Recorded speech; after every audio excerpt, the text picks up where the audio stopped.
welcome to On Tap Sports, the channel where we cover all the sports all the time, and we have a primary focus on college football, specifically Michigan, Michigan State, Ohio State, all that good stuff. And guess what? This week we have Michigan State versus Ohio State. College game days there. Ohio State is a 19-point favorite. The over-under is 68.5 in this one. So, I don't know why college game day is there. Just kidding. It's a top 10 matchup. You wouldn't know it by the spread, but the spread makes sense when we get into it. And that's because, of course, you have Michigan State secondary, which has been not good this year. They are 130th. This is according to NCAA.com. In fact, all the stats that I'm going to have for you today, off the top of my head, is from NCAA.com. They are 130th in the nation. That is dead last in Division I football teams in passing yards given up per game. Now, let me say this. This is something I just noticed when I was doing my research. Michigan State has faced a lot of great passing offenses that will help escalate those numbers. So while they're 130th, and they are bad, they're notably bad because Michigan, torched them for over 400 yards, and we're not a passing team, obviously. We haven't been all season. They're the one team that we really had that kind of success on through the air. So they're not good, that's clear. But as a little bit of an excuse, they have now played 5 or 6 teams that are in the top 16 passing the ball this season, passing offense this season, once they play Ohio State. So, you got Western Kentucky at number 1, Ohio State 6, Purdue is 7, Maryland is 13, and Miami is 16. So, they have gone against really good passing offenses, and obviously, Ohio State's balanced in general, but they are definitely a pass-heavy offense when they want to be, and they're going to try to take advantage of that here in this situation. They're the number 6 passing offense in the nation, going against the 130th, dead last, statistically in pass yards per game. So what a lot of people are going to say right away, and this is where I try to tell you, this is when I say transitive property doesn't work out. It's about matchups, it's about schemes, it's about coaching, because what a lot of people are going to see here when they see the spread of 68.5, and who knows, I might be wrong, man. I do the college football pick'em here on this channel, so get with me next year, because I don't like when people are in the chats saying this guy doesn't know football, this guy doesn't know that. I'm ranked number 1,000 out of almost 100,000 people on ESPN.com. I'm second in our league out of 37 in spread picks, so I'm pretty decent at it. I'm okay at it. I'm in the 97th percentile in the whole world. So I don't know. If you want to talk, we'll see you next year. Make sure you sign up for that next year. But anyways, I think personally, people are going to see this game and they're going to say, the final score to Purdue versus Michigan State was 40-29. That would have covered this 68.5 point spread. The final score to Ohio State versus Purdue, so that's a common opponent, was 59-31. That is 90 points. That would cover this spread pretty easily. So the math, if you're just doing transitive property and just saying that's how you're going to go about doing things, is they played them, this is how they matched up, and so now they're playing each other, and this is how it's going to go. If you do that, I believe that's going to be a mistake. I don't think that's how this game is going to play out. I would not pick the spread in this game. I would stay far, far away from it. I'll explain why in just a second, but if I was picking the over-under, again, this is not a betting channel. We're all about entertainment here, but the over-under 68.5, I just don't think it's going to hit. I don't think it's going to hit. I don't think you can go off of that kind of transitive property, and I'll explain why. What I think is going to happen in this game, because Michigan State has been so bad against the pass, they would be silly. What they've been doing all season long is basically selling out against the run, making sure they stop the run, particularly against teams like Michigan who run very effectively and very efficiently, and then they've been giving up whatever they can against the pass, and they've just been hoping for the best in that manner.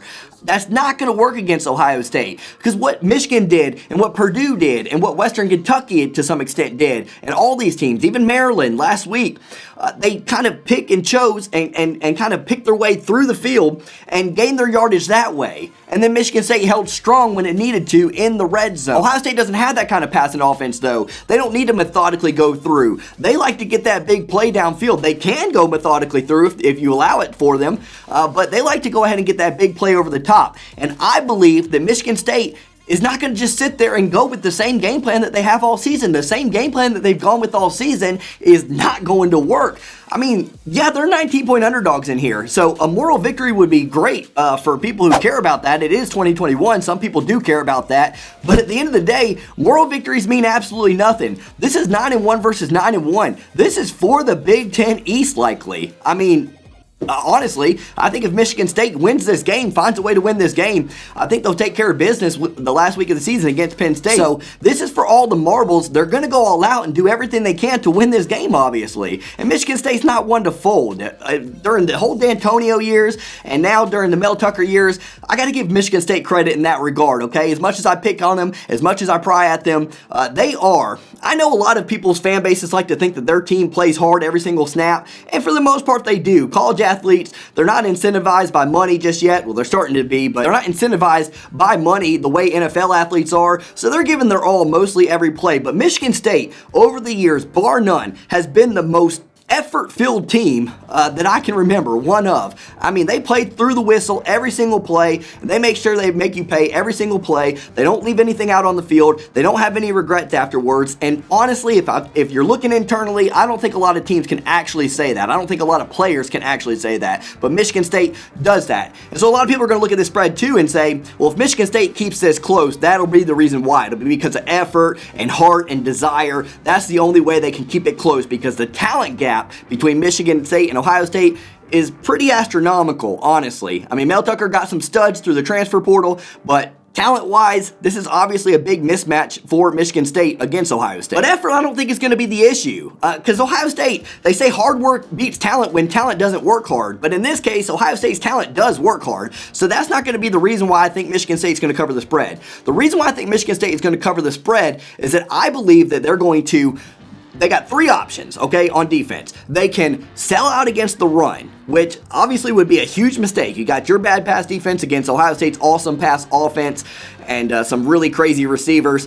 And so they can do that. That's not going to work. They're going to be out of the game by halftime. The second option they can do is try to have a balanced attack. Try to see if they can tackle both at the same time. That's not going to work against Ohio State. You're going to have to stop them somewhere. I think they're going to go with option 3, which is sell out against the pass, do what they haven't all season long, keep a lot of over-the-top coverage, and just not allow that easy play for Ohio State. I think their best bet of trying to hang in this game and possibly win this game is going to be not to allow the big play downfield, play back, and just go ahead and give up that yardage. And that's why I think I think the under is going to hit here, because I believe you're going to see much more of TreVeyon Henderson and Miyan Williams than you think you're going to see. I think people are thinking this is going to be a pass affair for Ohio State.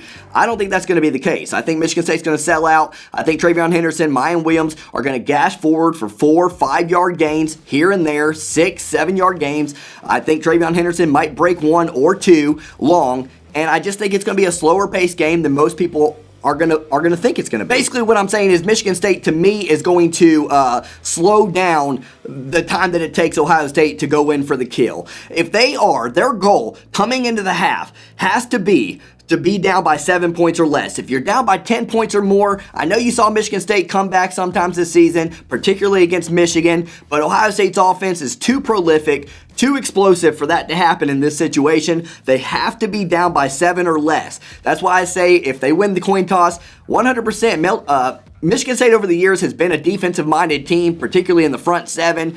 This season, their back end's not that great, but most of the time they're a defensive-minded team, so they don't mind kicking the ball off first, trying to get a 3 and out or an early stop, and then gaining momentum that way. In this game, I don't think that's the right route to go. I think they need to try to get the ball first and at least have an extended drive. Points would be great. Points would be excellent because that would really set the tone, and you're trying to get to the half and just get your guys motivated. Have some kind of momentum going into the half to where you say, hey guys, we did pretty well. We're only down 7. We can come back in this one. But if you're down by 10 or more than that, it kind of gets a little bit demoralizing, like it or not. So that's going to be Michigan State's goal. I think they need to have the ball first, and I think they need to sell out against the deep pass. They cannot give away those things. And then, so they need to hope for, 3rd and 2 situations, and they somehow get the stop. Maybe CJ Stroud makes a mistake. Maybe he overthrows his receivers on a 3rd and 2. Maybe a fumble happens here and there. Who knows? Maybe Ohio State makes some errors like some other teams have against Michigan State. Now let's talk about Michigan State offensively. In this game, the offense is just, it's crazy because we used to see Big Ten clashes be defense, and just, tough, brutal, hard-nosed football. Now we're looking at some studs on offense. I mean, you got some of the best receivers in the nation, but definitely the best receivers in the Big Ten. I would say 5 of the top 10 best receivers in the Big Ten if Jalen Nailor plays. So you got Jalen Nailor and you got Jayden Reed on Michigan State. Ohio State obviously has the 3 big studs, Jaxon, Smith-Njigba, Garrett, Wilson, Chris Olave. I mean, you got some great receivers. Obviously, Wilson and Olave are among the top in the nation, if not the 1 and 2 in the nation. And then you have Kenneth Walker, who's got 1,400 plus yards on the ground, and TreVeyon Henderson, who has over 1,000 yards on the ground. In fact, you have the 2 running backs right now in the Big Ten who are over 1,000 yards. Nobody else is, although Michigan's players figure to be there soon. So you've got a lot of offense. This is going to be a different kind of affair. Michigan State's approach on offense, I think it's clear. I think they're going to run the ball and try to run the ball and then get that going quickly. We're going to find out, man. We've heard so much about Ohio State's rush defense improving, and I've been on this channel saying I do think they're improved, but I don't know. I'm not that sold just yet, because even when they played a good team, that team is not a good running football team. So a lot of Ohio State's success came after the change from Kerry Combs to their current defensive coordinator. You've been able to stop the run pretty well since then, but a lot of the teams were weak teams, and then the teams that were good teams, Penn State and Purdue, their forte is not running the football. So this is where we're going to find out, and this is where I might get a little bit worried if I'm a Michigan fan. First of all, I'm very disappointed in you Ohio State fans on my last video. Guys, like, it's rivalry week, man. I'm going to talk junk on this channel. I don't know. I mean, Michigan's going to come into that game 8 or 9 point underdogs. I'm well aware that we will probably lose that football game. I'm just talking junk and having fun. I don't know why people take it so personally, but I'm getting off track here. So yeah, what I'm trying to say is, if Michigan State does not have success running the ball, if Ohio State's rushing defense is everything that it says it is, I'm a little bit concerned as a Michigan fan going into that final game of the season, the game, because it lets me know that what we do really well, our offense is pretty similar to Michigan State's. What we do very well isn't going to work. It's not going to work against Ohio State. They really did figure that out. So I'm going to be all eyes. That's going to be my main focus watching this game. You know, I think Michigan State can make a game of it at some points, but I foresee Ohio State winning this one rather easily. But I think there will be interesting moments where you're like, hey, they could claw back into this. But I'm mainly watching that rush offense versus that rush defense, and I want to see if Ohio State is actually improved. And, you know, I talked earlier about the pass defense on the last video for Ohio State. They're actually 108th in the nation against the passing yardage. They have some excuses. I do get it. They sat back and prevent some of the last game. Everybody wanted to mention that. But, I mean, you know, inside the 25-yard line, did they sit back and prevent then? I seriously doubt it. I don't think they had safeties inside the goal line. So I would imagine that they gave up plenty of passing yards outside of that prevent defense. I just don't understand why that's a thing. And even so, you're 108th. I mean, there's 10 games into the season. That's not just that one little game or that one little half that you all of a sudden became 108th. The only other excuse I can think of off the top of my head would be you won by a lot so many times this season that a lot of your second stringers are in the second half, giving up a lot of yardage, this and that. But if that was the case, then Georgia would be way back and teams like that would be way back. I mean, I don't know if that excuse only goes but so far. I personally think that Ohio State across the board on defense, I've said this all season long, they've been either bad against the run or bad against the pass each and every game. In this game, I would imagine that Michigan State's offensive line is going to, you know, open up some holes, do some work for Kenneth Walker, and Kenneth Walker is going to do what he does. I think Payton Thorne's going to be pretty efficient. I think Michigan State's going to move the ball in this game more than people think. But at the end of the day, it's my belief that Ohio State's defense is ultra talented, but just too young. They don't have everything figured out. There's some communication errors, both against the run and against the pass. And we're going to see, we're going to see if it shows its head in this game. My prediction for this game, let me know what you say below. And here's why I wouldn't go with the spread. I think Michigan State is going to be either that close to covering or they are going to cover. I'm going to say they're going to cover. I say the under is going to be hit. My final score prediction is 41-24. So that's what, 65 points. That's the under. And I think Michigan State will cover. But I'm telling you, to me, it's like, will Michigan State convert touchdowns? Because that's 3 touchdowns and a field goal. Or will they settle for some field goals? Because I could also see the score being 41-20. So that'd be 61. And that would also hit the under, but that would make Ohio State cover. So I would stay away from the coverage thing. thing, because that really depends on Michigan State's red zone efficiency, and that's up in the air. Who knows if Ohio State's going to stand tall or not? Who knows if Michigan State's going to come through or not? Either way, I do think the under is going to be hit because I think there's going to be two things. A lot of runs, a lot of clock being used up, and then I think Michigan State's going to play back, going to have some help over the top. So I think there's going to be a lot of like crossing routes and things like that are big gainers, but they're kept in bounds, so the clock continues to move. I'm going with the under in this one. I think everybody else is going to try to go with the over right away once they see this over-under of 68.5.